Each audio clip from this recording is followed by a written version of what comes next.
Did you know that 90% of people never reach their true potential? Not because they lack talent, not because they lack opportunity, but because of one simple difference: their mindset. The mindset that separates winners from losers isn't about education, money, or luck. It's about how you see the world, how you respond to challenges, and how you think when no one is watching. Winners take responsibility for their lives. They don't blame the economy, their boss, their parents, or their circumstances. When they fail, they ask, "What can I learn? How can I improve?" Losers, on the other hand, point fingers, make excuses, and wait for life to hand them a perfect opportunity that may never come.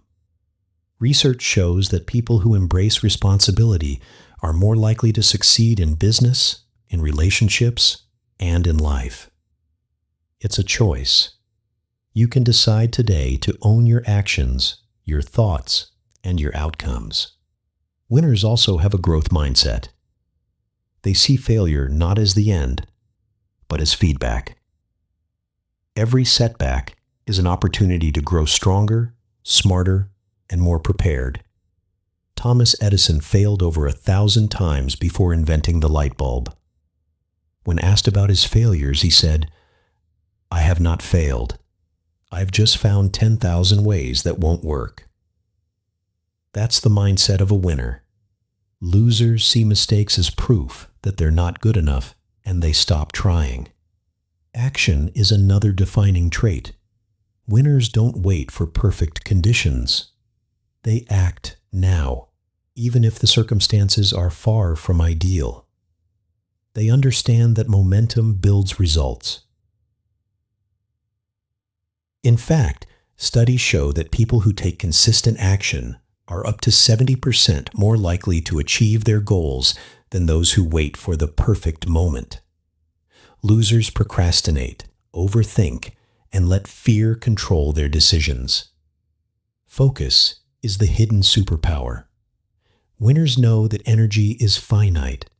They focus on what truly matters and ignore distractions. Steve Jobs once said, "Deciding what not to do is as important as deciding what to do." Losers let notifications, opinions, and minor urgencies steal their attention, scattering their energy and reducing results. Persistence is the heartbeat of winners. They embrace struggle. They push through pain, doubt, and obstacles. Michael Jordan, considered one of the greatest basketball players of all time, was cut from his high school team. He didn't quit. He practiced harder every single day until greatness became inevitable. Losers quit when the first challenge arises, thinking it's too hard, too unfair, or impossible. Finally, winners think long-term. They delay gratification, investing in their future, while others chase instant pleasure. They understand that success is a marathon, not a sprint. Losers seek short-term comfort, scrolling endlessly, wasting time, and hoping results will magically appear. The truth is simple. Winners and losers have access to the same world, the same opportunities, and the same 24 hours. What separates them is how they think, how they act, and how they respond to the challenges life throws at them. So today, choose responsibility over excuses. Choose growth over fear. Choose action over hesitation. Focus on what matters. Persist through struggles, and invest in your long-term success. Your mindset is your greatest weapon. Sharpen it, train it, protect it, and watch as your life transforms in ways you never thought possible. Remember, the moment you change your mind, you change your life. Winners aren't born. They're forged in the fire of daily choices. Be the winner of your own story, starting today.